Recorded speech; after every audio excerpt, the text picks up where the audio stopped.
правительстве Ингушетии прошло еженедельное совещание под председательством премьер-министра Владимира Сластенина. В рамках повестки были рассмотрены 5 ключевых вопросов. Проведение весенней призывной кампании, вопросы организации работы по обеспечению населения водоснабжением в летний период, вопрос подведения электрогаза и водоснабжения к земельным участкам, выделенным участникам СВО, а также участниками был заслушан доклад о проводимой Центром управления регионом работе по мониторингу информационного поля. По всем ключевым вопросам Владимир Сластенин дал соответствующие поручения.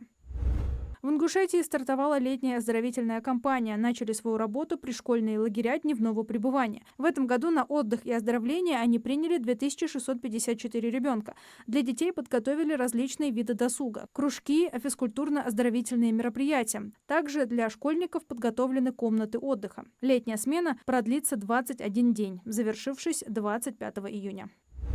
На улице Мужухоева в Назране завершена укладка асфальта. Протяженность полотна составила 900 метров. Улица объединяет 2 округа – Альтиевский и Центральный административный. Работы были проведены благодаря инициативе мэра города. Жители улицы многократно обращались в администрацию с просьбами об улучшении инфраструктуры.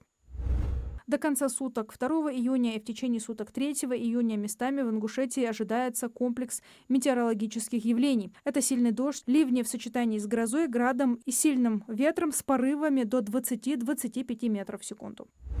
В России с 1 июня стала невозможна продажа фальсифицированных или просроченных лекарств. Напомню, с 1 марта заработали поправки в закон об обращении лекарственных средств, которые вводят ограничения на торговлю фальсифицированными лекарствами или медикаментами с истекшим сроком годности, после чего Кабмин принял подзаконный акт, определивший дату введения нового механизма – 1 июня. В Кабмине рассчитывают, что этот механизм позволит в режиме реального времени заблокировать продажу препарата с истекшим сроком годности и лекарств, оборот которых приостановлен, или медикаментов, вышедших из оборота.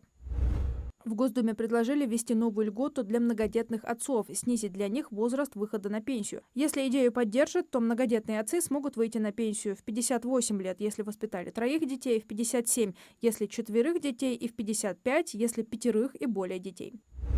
Высокий уровень цифровой активности и появление свободного времени у школьников на каникулах делает их привлекательной аудиторией для злоумышленников.